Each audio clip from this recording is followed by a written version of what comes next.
Hello everyone. मेरा नाम है हरिओम और मैं हूँ कानपुर से। मैं सॉफ्टवेयर इंजीनियर हूँ और आज मेरा यूट्यूब चैनल का फर्स्ट वीडियो है जो कि मैं स्टार्ट करना चाह रहा हूँ वेब डेवलपमेंट। वेब डेवलपमेंट की जब बात आती है तो हमें सबसे पहले हमारे दिमाग में आता है HTML, CSS, JavaScript, okay, bootstrap, Tailwind, CSS, react, JavaScript, like बहुत सारी चीज़ें हैं। बट हम जो बेस हमारा जो स्टार्ट होता है वो होता है हमारा HTML से। इसी चीज़ को ध्यान में रखते हुए जो मेरा ये कोर्स है कम्प्लीटली फ्री है आपके लिए, सबके लिए एक्चुअली।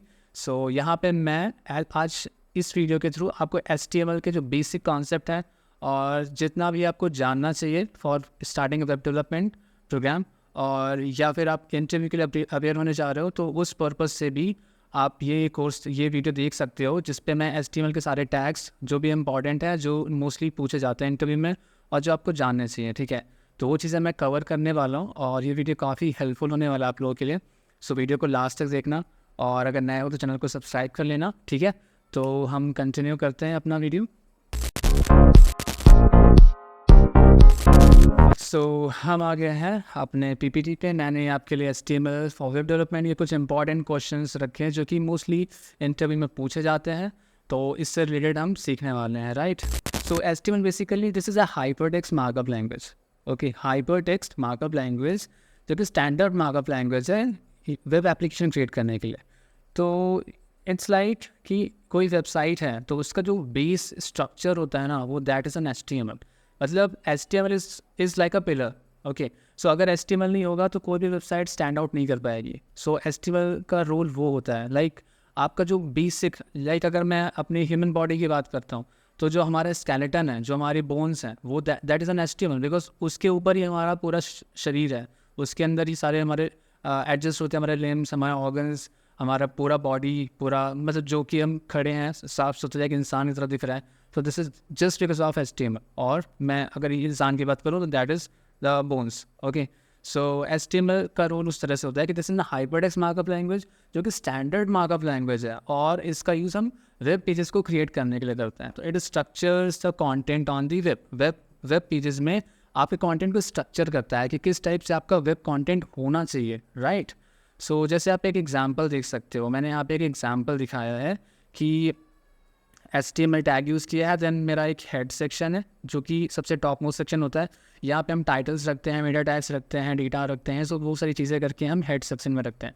फिर जो बॉडी सेक्शन होता है, बॉडी सेक्शन से हमारे हमारे हेडिंग्स आते हैं, पैराग्राफ्स आते हैं, लिंक्स, इमेजेस, ये सारी की सारी चीज़ें हमारी बॉडी सेक्शन में आती हैं। और बॉडी सेक्शन का मतलब होता है जो कि हमारा जो HTML का पेज है, ठीक है, उस पर जो चीज़ें दिख रही है that is inside the body section, right. आगे मूव करते हैं। What are HTML tags and attributes. HTML में बेसिकली टैग्स और एट्रीब्यूट्स होता है। टैग्स बेसिकली क्या होते हैं, तो HTML tag define elements on the page, जो पेज में हम एलिमेंट्स हमारे डिफाइन होते हैं, लाइक हेडिंग्स, पैराग्राफ्स, इमेजेस और टेबल, फॉर्म, ये सारी की सारी चीज़ें जो डिफाइन होती हैं that is just because of tags. और उनकी प्रॉपर्टीज़ को जो डिफाइन करता है that is an attribute. Attribute means characteristics of tags. Like मेरी इमेज है, मैंने एक इमेज रखा, इमेज टैग के अंदर मैं उसकी क्या क्या प्रॉपर्टीज़ रख सकता हूँ, लाइक उसमें आल्ट टैग या एट्रीब्यूट यूज़ कर सकता हूँ। उस इमेज का मैं कुछ नाम दे सकता हूँ, उस इमेज में मैं कुछ कलर्स रख सकता हूँ, कुछ बॉर्डर्स रख सकता हूँ, कुछ मार्जिन, पैडिंग, ये सारी चीज़ें ऐड कर सकता हूँ। तो जो कस्टमाइजेशन होता है ना, जो एक तरीके से उस पर्टिकुलर टैग को डिफाइन करता है, उसके कैरेक्टर्स को डिफाइन करता है, that is an attributes, okay. जैसे आप यहाँ पे एग्जांपल पे देख सकते हो कि मैंने एक यूज़ किया है anchor tag. Anchor tag that is a simple A tag जिस पे मैंने रेफ इज़ अ प्रॉपर्टी और एट्रीब्यूट, जिस पे मैंने रेफ इज़ अ मतलब बेसिकली यहाँ पे आप क्या कर रहे हो, एक रेफरेंस प्रोवाइड कर रहे हो उस लिंक के लिए कि जिस पे आप अगर क्लिक करते हो विजिट एग्जाम्पल पे, उसके अंदर एक लिंक डिफाइन है दैट इज़ https://example.com। तो जैसे आप विजिट एग्जाम्पल पे क्लिक करते हो तो आप इस पर्टिकुलर वेबसाइट पे आप लैंड करते हो, ठीक है। That is just ref is an attribute, और टारगेट पे इज़ एन एट्रीब्यूट। और ऐसे बहुत सारे एट्रीब्यूट्स होते हैं जो कि हर एक टैग के लिए स्पेसिफिक होते हैं, राइट। और ref is an attribute of all tag that specifies the URL of the link. तो लिंक का जो URL डिफाइन करता है that is our ref tag. आगे मूव करते हैं। What is the difference between block level and inline element. ये काफ़ी इंपॉर्टेंट कॉन्सेप्ट है। तो ब्लॉक लेवल जो हमारा होता है ना, block level elements take up the full width available. एक पर्टिकुलर लाइन पे वो पूरा का पूरा विथ कंज्यूम करता है, मतलब उसको स्पेस नहीं छोड़ना है। इवन दो एक छोटा सा एलिमेंट है, बट वो बोलता है कि भाई मैं तो पूरा का पूरा विथ लूँगा ही, मुझे छोड़ना ही नहीं स्पेस। जबकि and starts on a new line. Okay, ये हमेशा एक नया लाइन में स्टार्ट होता है, ये किसी के साथ एडजस्ट नहीं करता, उसको भैया पूरा का पूरा नया स्पेस चाहिए। वाइल जो इन लाइन एलिमेंट्स होता है take up only as much as necessary. Inline elements को सिर्फ उतना ही स्पेस चाहिए जितना कि उनके लिए रिक्वायर्ड होता है। मतलब ये भाई एडजस्ट करना जानते हैं, उनको एडजस्ट करना आता है। मतलब ये एक ऐसा बंदा है जो कि नटखट नहीं है, मतलब ये समझदार है और इसको पता है कि भाई मुझे एडजस्ट करना है और मेरे पास जितना स्पेस है मैं उसके हिसाब से अपने आप को मोल्ड कर लूँगा, अपने आप को उस हिसाब से एडजस्ट कर लूँगा। जबकि जो ब्लॉक लेवल होता है ना, वो बोलता है कि भाई मैं तो गबरू जवान हूँ, मुझे तो भैया का पूरा स्पेस चाहिए। अब मैं नई लाइन में जैसे बोलते हैं ना कि भाई मेरे को नई चारपाई चाहिए, मैं इस चारपाई में किसी और को लेटने नहीं दूंगा, मैं पूरा का पूरा चारपाई में लेटूंगा, वैसे है। जबकि जो हमारा इन लाइन है वो बोलता है कि भैया अगर चारपाई में थोड़ी सी जगह है यार तो मेरे को भी साथ में लेटा लो, या मतलब वो एडजस्ट करने की कोशिश करता है। सो आप ऐसे समझ सकते हो। What are semantic estimate elements? तो semantic estimate elements clearly defines their meanings in the human and machine readable way। ठीक है, मशीन उसको पढ़ सके, ह्यूमन उसको समझ सके, ऐसा उसका नाम क्लियरली डिफाइन होता है। ठीक है, जैसे कि हमारा हेडर्स है, फूटर्स, आर्टिकल्स, मतलब इसको हम पढ़ के, इन टैग्स को पढ़ के ही हम बोल सकते हैं कि लाइक हेडर मतलब ये हेडर है, फूटर मतलब ये फूटर है, आर्टिकल मतलब आर्टिकल है। जैसे नॉर्मल एच लिखते हैं, पी लिखते हैं, आईएनजी लिखते हैं, वो एक सिमेंटिक एलिमेंट्स नहीं हो गए क्योंकि वहाँ पे क्लियरली डिफाइन नहीं कर रहा। बट ये जबकि हेडर, फूटर, आर्टिकल्स ये क्लियरली आपको बोल रहा है कि भाई ये हेडर ही है, ये हेडर मतलब हेडिंग नहीं हो सकता, ये हेडर मतलब कुछ और नहीं हो सकता, ये हेडर ही है। मतलब वो क्लियरली ह्यूमन रीडेबल वे में आपको डिफाइन कर रही है चीज़ें। एग्जाम्पल आप देख सकते हो। फिर how do you create a hyperlink in HTML. मैंने जैसे अभी पहले कुछ मिनट पहले बताया कि हाइपरलिंक्स जो होते हैं वो आल्ट टैग या नॉर्मल आप ए टैग होता है ना, सिंपल ए टैग का यूज़ करोगे और उसके अंदर रेफ प्रॉपर्टी यूज़ करोगे और रेफ के अंदर आप लिंक प्रोवाइड करोगे, हाइपरलिंक, और इस तरह से हम आल्ट टैग हाइपरलिंक्स प्रोवाइड कर सकते हैं। What is the difference between div and span. So div जो है हमारा ब्लॉक लेवल एलिमेंट है, वाइल स्पैन जो है हमारा इनलाइन एलिमेंट है। और ब्लॉक लेवल इनलाइन में आप सब बता चुका हूँ। So both are use for grouping content but have different layout properties. ये कॉन्टेंट को ग्रुप करने के लिए यूज़ होते हैं बट इनकी लेआउट प्रॉपर्टीज़ डिफरेंट होती है, right. How do you include image in an HTML document. So HTML document में इमेज इंक्लूड करना बहुत ही सिंपल होता है। नॉर्मल इमेज टैग यूज़ करो, उसके अंदर आप SRC करके आप जो भी इमेज का नाम है, जो भी इमेज की लोकेशन है, वो नॉर्मल यहाँ पे दे सकते हो। जैसे आप देख रहे हो एग्जाम्पल पे, और उसका आल्ट टैग भी दे दो, आल्ट मतलब उसका अल्टरनेटिव नेम दे सकते हो कि इन द केस अगर बाय मतलब कुछ भी ऐसा हो सकता है कि इंटरनेट अच्छा नहीं है या फिर ऐसा कोई प्रॉब्लम है जिससे आपकी इमेज लोड नहीं हो रही है, उस केसेस पे आपकी इमेज के ऊपर ये डिस्क्रिप्शन जो होता है, अल्टरनेटिव डिस्क्रिप्शन होता है, वो शो होगा, जिससे एटलीस्ट हम एक आइडिया लगा सकते हैं लाइक कि इस ये इमेज के बारे में थोड़ा बहुत डिस्क्रिप्शन मिल जाती। सो उसके हिसाब से होता है। So what is the purpose of the alt attribute in image. जैसे मैंने बताया कि the alt attribute provide the alternative text for an image if it can not be displayed. It is also important for accessibility. So accessibility fix करने के लिए भी alt tag रखना is very important. How do you create a table in HTML। Table HTML में create करना बहुत ही simple होता है। बेसिकली हमें नॉलेज है लाइक टेबल में होता क्या है, एक टेबल रोज होते हैं, टेबल का हेडर सेक्शन होता है, टेबल में रोज होता है, टेबल में कॉलम्स होते हैं, टेबल में डेटा होता है। तो सिंपल उसके हिसाब से चलते हैं। सबसे पहले हमारा टेबल टैग यूज़ करना है, फिर मैं क्या रखूँगा, टेबल में एक रो होगी, टेबल के रो के अंदर मेरा क्या होगा, एक टेबल का हेडर होगा, टेबल का हेडर जिसपे मैं जो आपका मोटा मोटा लिखा हुआ होता है ना, लाइक कि नेम है, जैसे स्टूडेंट का ना टेबल लिखा है, स्टूडेंट का student ID, student name, student contact number, address, तो जो टॉप मोस्ट में लिखा था है बोल्ड लीटर में, सो वो टेबल का हेडर होता है। ठीक है, तो एक रो के अंदर मैंने टेबल का हेडर डिफाइन किया, फिर नेक्स्ट रो पे आएंगे, उसमें टेबल का डेटा डालेंगे। तो टेबल का डेटा के लिए हम सिंपल यूज़ करा है TD, टेबल डेटा। ओके, सो ऐसे करके हम टेबल क्रिएट कर सकते हैं। और सबसे बेस्ट मतलब तरीका है कि जो टैग मैं यहाँ पे बता रहा हूँ, आप सिंपल इसको यूज़ करके देखो, नोटपैड में एक HTML डॉक्यूमेंट बनाओ और उसको किसी भी ब्राउज़र पर रन करो, file.html करके सेव कर लेना, और उसको किसी भी ब्राउज़र में ओपन करोगे तो जो भी आपने उसमें HTML टैग्स लिखे हैं, प्रॉपर्टीज़ लिखे, वो क्लियरली आपको रन होकर वहाँ पे ब्राउज़र में डिस्प्ले हो जाएगा, right. What is the purpose of the doc type in HTML? तो हम देखते हैं ये जो डॉक टाइप होता है ना, declares defines the document type and version of HTML. HTML का डॉक्यूमेंट टाइप या फिर बोल सकते हैं उसका वर्जन को डिफाइन करता है। It helps browsers render the page correctly. Browsers page को करेक्टली रेंडर करे, इसके लिए डॉक टाइप रखना इज़ वेरी इंपॉर्टेंट। एग्जाम्पल पे आप टॉप मोस्ट पे देख सकते हो doctype, okay, exclamation doctype HTML, जो कि डॉक्यूमेंट टाइप या बोल सकते हो कि वर्जन ऑफ एचटीएमएल का क्या वर्जन है वो क्लियरली डिफाइन करता है। How do create a forms in HTML? So forms like हम जानते हैं sign up form, log in form, ऐसे करके फॉर्म्स होते हैं ना। तो फॉर्म को क्रिएट करने का क्या तरीका होता है कि हम फॉर्म टैग यूज़ करते हैं। फॉर्म के अंदर हमारे लेबल्स होते हैं, हमारे इनपुट बॉक्स होते हैं, बटन्स होते हैं, ठीक है। तो और फॉर्म में हमारा एक्शन और मेथड्स डिफाइन होते हैं। एक्शन में जैसे हम किस टाइप का फॉर्म है, अगर सबमिट फॉर्म है तो एक्शन इक्वल्स टू मतलब एक्शन एक प्रॉपर्टी है जो कि इस फॉर्म के अंदर हम इंक्लूड करेंगे एक्शन डैश सबमिट। मतलब एक्शन जैसे फॉर्म में क्लिक करेंगे सबमिट बटन पे तो सबमिट फॉर्म है वो, this is kind of submit form. Method होगी पोस्ट, लाइक मुझे डेटा पोस्ट करना है, राइट, डेटा राइट करना है, ओके। और लेबल में जैसे नेम सिंपल डिस्प्ले कर दिया, वहाँ पे नेम डिस्प्ले हो गया लेबल में। फिर मुझे इनपुट बॉक्स चाहिए नेम इंटर कराने के लिए, देन मुझे बटन चाहिए, सबमिट बटन चाहिए, या फिर कुछ और भी आपको कॉलम्स रखना चाहते हो तो आप उसके हिसाब से इंक्लूड कर सकते हो, okay. So this is a kind of form.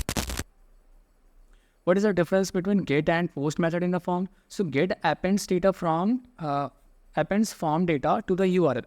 URL पे डेटा को append करता है। लाइक हम डेटाबेस से कुछ डेटा फेच कर रहे हैं, हम एक इन्फॉर्मेशन निकालना चाहते हैं कि particular user exist in our database और नॉट। जैसे लॉगिन फॉर्म करते हैं तो लॉगिन में क्या करते हैं, किसी पर्टिकुलर यूज़र का हमने यूज़र नेम लिया, पासवर्ड लिया। अब हम जैसे ही उस पर लॉगिन पे क्लिक करते हैं तो वो जाएगा डेटाबेस में, चेक करेगा कि क्या ये यूज़र एग्जिस्ट करता है कि नहीं। तो बेसिकली वो गेट परफॉर्म करता है। गेट के थ्रू वो जाके यूज़र से पूछेगा, डेटाबेस से पूछेगा कि इफ़ दैट यूज़र एग्जिस्ट और नॉट। अगर एग्जिस्ट करता है तो मुझे उसको नेक्स्ट पेज पे या नेक्स्ट जो भी हम लिंक देना चाहते हैं, लाइक कि होम पेज हो या फिर किसी दूसरा पेज हो, वहाँ पे उसे लैंड कराना है। अदरवाइज हम उसको रीडायरेक्ट करेंगे वहीं पे और बोलेंगे भाई आपका यूज़र नेम गलत है या फिर आपका पासवर्ड गलत है, तो आप फिर से एंटर करो, right. And post sends data in the body of the request suitable for sensitive data. तो पोस्ट क्या करता है, आपकी बॉडी में डेटा को इंसर्ट करता है, या बोल सकते हो कि पोस्ट के थ्रू आपका जो फॉर्म का जो डेटा है वो डेटा बेस में इंसर्ट होता है, right. What is the purpose of the meta tag in an HTML? तो meta tag provides metadata about the HTML document. metadata मतलब होता है कि किसी डेटा के बारे में और कुछ खास अगर आप बात करना चाहते हो, कुछ डिस्क्रिप्शंस देना चाहते हो, कुछ बताना चाहते हो, ठीक है, तो वो metadata होता है। और ये meta tag का यूज़ करके हम जनरली लिखते हैं। तो meta tag like SEO purpose से, सर्च इंजन ऑप्टिमाइजेशन पर्पज़ से काफ़ी हेल्पफुल होता है। तो अगर आप उस पर्पज़ से आप कोई डॉक्यूमेंट बनाते हो, HTML पेज बनाते हो, तो आपको meta tag यूज़ करना काफ़ी यूजफुल हो सकता है, right. How do create a list in HTML? तो लिस्ट देखो, हमें पता है लिस्ट क्या होती है। लिस्ट मतलब नंबर ऑफ आइटम्स लिस्टेड, या तो ऑर्डर्ड फॉर्म में या तो अनऑर्डर्ड फॉर्म में। ऑर्डर्ड फॉर्म मतलब किसी सेक्वेंस में, लाइक ABCDEF या फिर 1 2 3 4 5 6 या फिर कोई रोमन्स। अनऑर्डर्ड फॉर्म में लाइक मैंने कोई बुलेट पॉइंट्स दे दिया या फिर कोई नॉर्मल पैटर्न दे दिया, उस हिसाब से सेट कर सकते हैं। मैंने दो तरीके होते हैं, एक लिस्ट हमारी ऑर्डर्ड लिस्ट होती है, एक अनऑर्डर्ड लिस्ट होती है। तो वैसे ऑर्डर लिस्ट क्रिएट करने के लिए OL टैग यूज़ करते हैं और उसके अंदर लिस्ट ऑफ आइटम्स रखने के लिए LI टैग यूज़ करते हैं।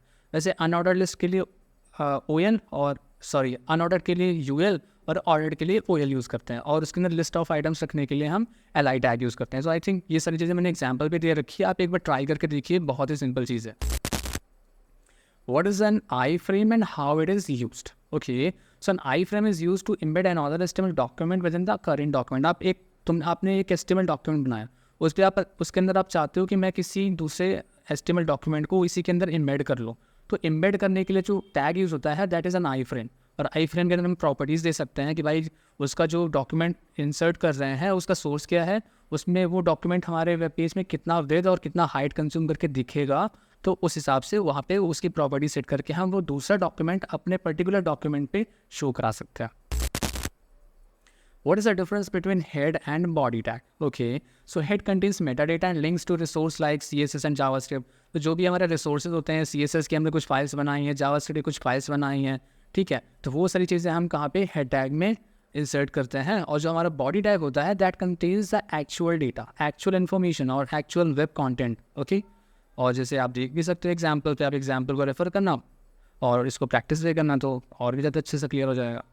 How you make an web page mobile friendly use बनाने के लिए we use a viewport, meta tag and responsive design techniques like media queries. So media queries के through हम अपनी वेबसाइट को responsive बना सकते हैं। लाइक रिस्पॉन्सिव का मतलब क्या होता है कि हमारा एक ऐसा वेब पेज बनाया जो कि लैपटॉप के अकॉर्डिंग भी उसमें कंटेंट डिस्प्ले हो रहा है अच्छे से, और मोबाइल के अकॉर्डिंग भी और टैबलेट के अकॉर्डिंग भी, और कोई दूसरी भी डिवाइसेस अगर कुछ अलग रेजोल्यूशंस की बनी है तो उस पर भी हमारा कंटेंट एक प्रॉपर एक ऑर्गेनाइज्ड वे में डिस्प्ले हो रहा है। ऐसा नहीं है कि भाई वहाँ पे कुछ गंदा दिख रहा है, यहाँ पे कुछ अलग, मतलब दिखने का तरीका चेंज हो सकता है but it should be organised, it should be very interactive.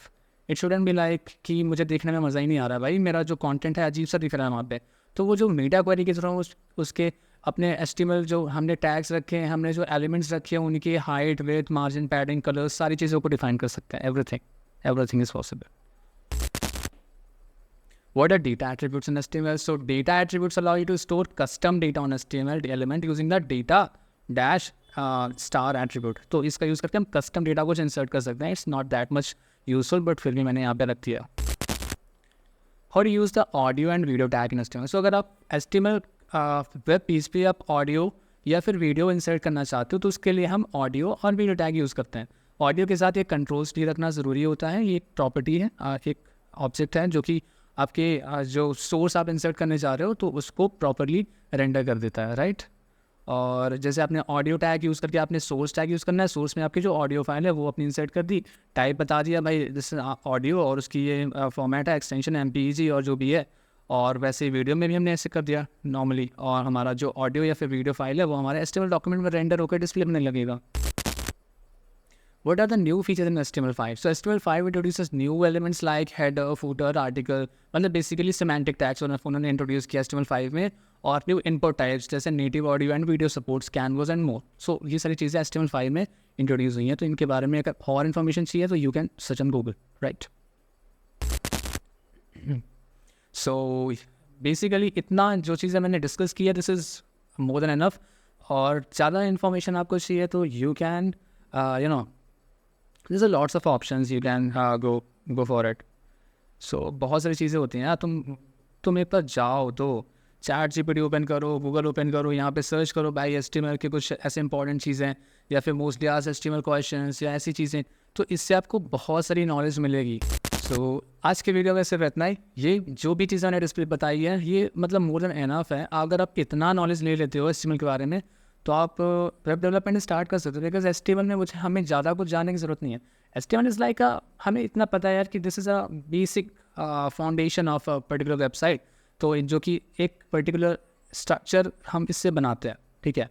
तो हमें इसमें इतना टाइम नहीं देना है, this is so simple, okay. और अगर इसमें बहुत सारे टैग्स हैं तो हर टैग्स को पढ़ोगे, याद रखोगे। याद रखना is not that much important, हमें सिर्फ उनके बारे में नॉलेज होना चाहिए कि हाँ ये टैग पर्टिकुलरली यहाँ पे ऐसे यूज़ होता है, इसका ये काम होता है। तो अगर और भी टैग्स के बारे में इन्फॉर्मेशन लेना चाहते हो तो ChatGPT जाओ, गूगल जाओ, वहाँ पे सर्च करो कि भाई HTML के जो मोस्ट इंपॉर्टेंट टैग्स होते हैं या मोस्टली यूज टैग्स होते हैं उनको मुझे शो करो और उनके बारे में थोड़ा सा इन्फॉर्मेशन दो। सो उससे आप क्या कर सकते हो, आपको एक स्किल भी डेवलप होगी। लाइक आप गूगल पे, आप किसी भी ब्राउज़र पे आप चीज़ें सीखना, सर्च करना सीखोगे, प्लस वहाँ से सर्च करके सीखना इज़ वेरी इंपॉर्टेंट। और सबसे ज़्यादा जो इंपॉर्टेंट चीज़ होती है कि आपने कोई चीज़ सीखी है, अभी सिर्फ आपने आंखों से देखा है या कानों से सुना है, राइट। हमें अपने हाथों से प्रैक्टिस भी करनी चाहिए, okay. So this is very important. तो जितनी भी चीज़ें मैंने यहाँ पे डिस्कस की है, आपको सिंपल क्या करना है, आपको एक वेब पेज बनाना है, और जो भी चीज़ें मैंने जो भी टैग्स यूज़ किए हैं, जो भी मैंने एट्रीब्यूट्स यूज़ किए हैं, प्लस वो चीज़ें, प्लस आप कुछ एक्स्ट्रा गूगल से सर्च करो, नेट से सर्च करो, और वो चीज़ें एम्बेड करके एक प्यारा सा, एक छोटा सा प्यारा सा जैसा भी बनाना सको, एक छोटी सी वेबसाइट बनाना जिसपे सिर्फ HTML का यूज़ करके बनाना। आगे मैं CSS का यूज़ करके भी बताने वाला हूँ, जिससे CSS का यूज़ करके आप वेबसाइट को बहुत ही ज़्यादा इंटरैक्टिव, बहुत ही ज़्यादा सुंदर बना सकते हो। और इंटरैक्टिव बनाने के लिए तो आपको जावास्क्रिप्ट यूज़ करनी पड़ेगी। सो बल्कि लेकिन CSS का यूज़ करके आप उसमें प्रॉपर्टीज़, उसमें कलर्स ऐड कर सकते हो, उस पर थोड़ा सा फीचर्स ऐड कर सकते हो इस तरह की जो उसमें मतलब देखने में सुंदर लगने लगे, ऐसा कर सकते हो, राइट। तो वो चीज़ें मैं आगे बताने जा रहा हूँ अगले वीडियो में। सो अगर वीडियो अच्छा लगा हो तो वीडियो को लाइक कर देना, अपने दोस्त के साथ शेयर कर देना, और नए हो तो चैनल को सब्सक्राइब कर देना, और कुछ कमेंट हो तो कमेंट भी कर देना, राइट। ठीक है, बाय बाय।